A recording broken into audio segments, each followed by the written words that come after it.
Justice League Dark, issue 25, Ram V and Amanke Nahulpan, if I'm saying that remotely correctly, probably not. Take it away. So Swamp Thing's overpowered as hell now. Huh? That's one way of putting it. Yeah. Yeah. So we have Diana and Zatanna. That's fun to say. In the Upside Down, the other realm. And Zatara appears to them. That was at the end of the last issue, right? Yes, it was. We actually have a little flashback at the start of this of Zatanna learning that magic has a cost. Basically, a rabbit's died or whatever, and she tries to bring it back to life with her magic. And Zatara comes out and sees what she's done. And is like, oh god, and he's like, whatever was going to happen to her, I'll take it instead. Uses magic to take away the price to him instead, and then immediately starts like bleeding from the mouth, like he's been punched in the jaw or something. Is what it looks like magically. And this is her understanding. No, you can't just bring shit back to life. There's a cost, and this was for something as small as a rabbit. So don't try this again. Very important start, I think. And it's something that I read because I don't read magic stories that often, but it seems to be the well you go to that magic has a price, and that's always one of the rules that they add in. Because there was all of Jason Aaron's Doctor Strange run was magic has a price, and then he kept putting off that price for as long, and it just caused every issue that he was having. And it makes sense that that's what we're getting here is that it's almost as if Zatara paid the ultimate price to keep the other kind bound. Yeah. Also, just before we get into the rest of the issue proper, I don't know if you follow Ramby on Twitter. He kind of mentioned this week, people were asking him questions about upcoming stories and such. And because we were speculating when the solicits came out if this was actually ending or not, it wasn't clear. I'm leaning towards not now based on what he said, because he talked about how at the minute he's just wrapping up the stories that Tynan established, right? And he'll be moving on to his own stuff after. Now, whether or not that means his own stuff in another book is technically, I guess there's enough wiggle room there where you could get away with that. But it felt like to me that no, he's got stuff planned to start after he's dealt with the other kind, which I'm looking forward to. Yeah. So we get them, and the Upside Down man's basically saying it was futile for you to come here because I am the shadow of Hecate, and being that, like, I'm basically undefeated. Like, once I'm unleashed, there's no putting me back in.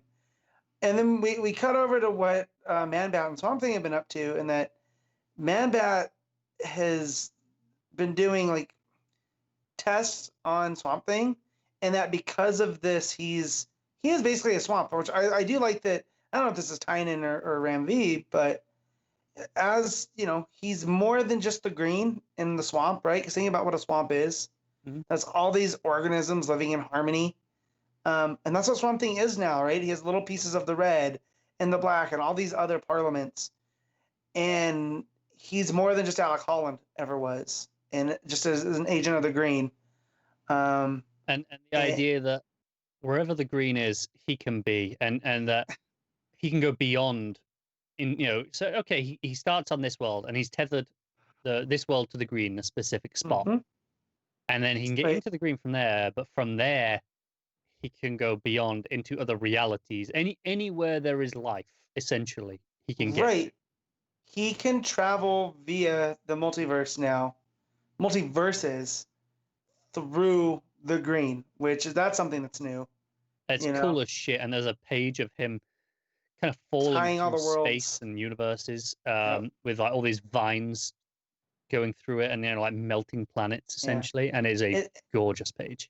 And when you think about it, this book's always been about magic and horror, right? And this one, it's almost kind of like the wonder of life, right? That this is what he's capable of because he's become more than just the green. And he's almost ascended. And so he barges on in on Diana and Zatanna and kind of takes care of the Upside Down man for the moment, which is really shocking. I love this sequence. Just to rewind a little bit to Zatanna, she's kind of realizing her magic, specifically her backwards magic, is particularly strong in this place because it's the Upside Down, right? So it's all backwards.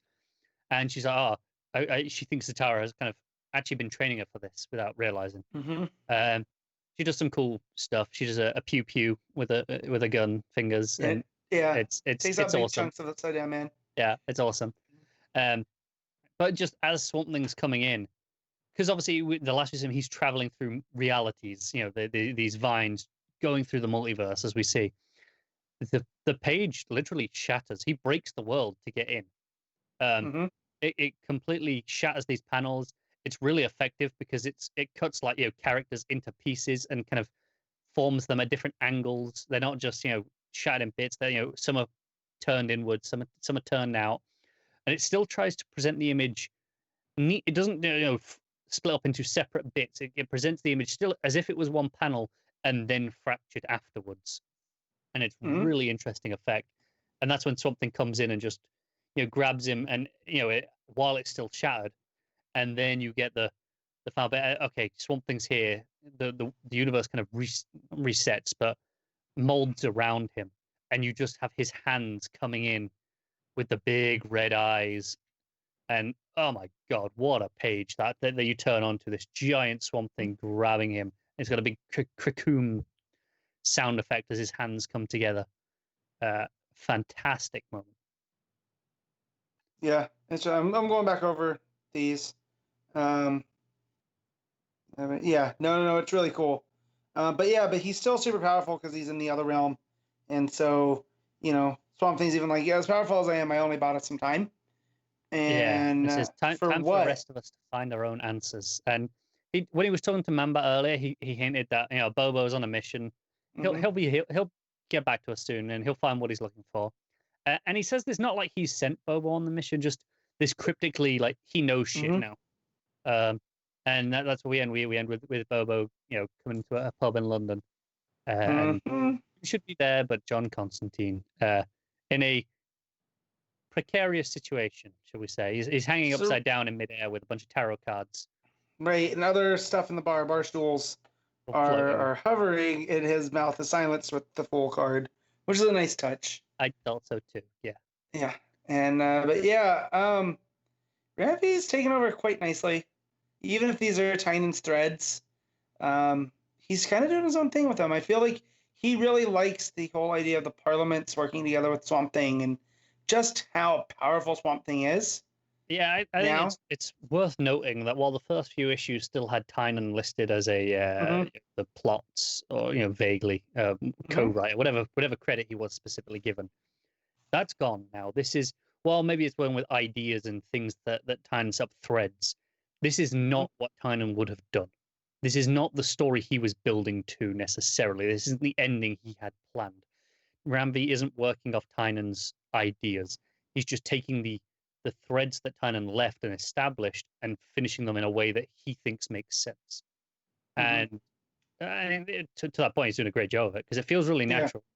It doesn't feel like, you know, this has come out of nowhere. It feels like, no, really satisfying conclusion. I mean, we're not quite there yet, but so far.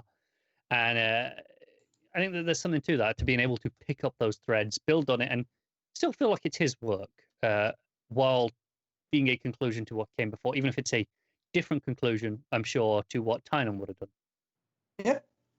Yeah, but it's all well. He's juggling all the characters really well. It's good to see Man-Bat back being his, you know, mad scientist self, and being all excited over these discoveries, because I feel like that character was kind of missing for a little bit when all the chaos was going on.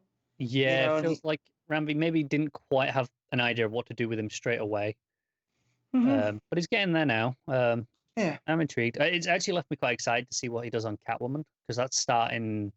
I think he has a story in 25. I don't know if he takes over with 26 in proper, or if it's slightly after. But I'm actually quite excited for that now, based off of reading what he's done with Justice League Dark. Because again, this is a sleeper hit of a book. Kind of like this and Hawkman have been those two pillars of. Conveniently, the two books that Pete hasn't been reading, that me and Matt have been loving. Every month in, month out, these have been consistently like top tier books. Yeah, and it's not just that. They're the books that I look forward to, like on those weeks. Like, this is the one I was really there's something like jonesing for. Like, I'm sure I'm always going to enjoy a Batman book, like whatever Batman book it is at the time. Sure, it'll be there. You know, Wonder Woman, whatever. Yeah, okay, sure. I'm not excited to read that because it's those tentpole characters. There's always going to be a book for me to read, even if it's not the brand new one. There's untapped amount of stories that they have that I haven't read yet that I know are good quality that I can get to. But stuff like this, where I get except for these side things because I don't have tons of these characters. This particular permutation in this case, because obviously these characters all have various runs of their own for the most part. But this specific permutation, this team, I don't have this or much of it. So it's exciting to know that I've got this and it's going to be good quality. Well, and the fact that you get Diana and Zatanna playing off of each other really well, like they are a great pairing that has not been explored that much. I feel like out of the Trinity, Zatanna is often paired with Batman, or you do occasionally see him paired with Superman because of his lack of magic skills. Right.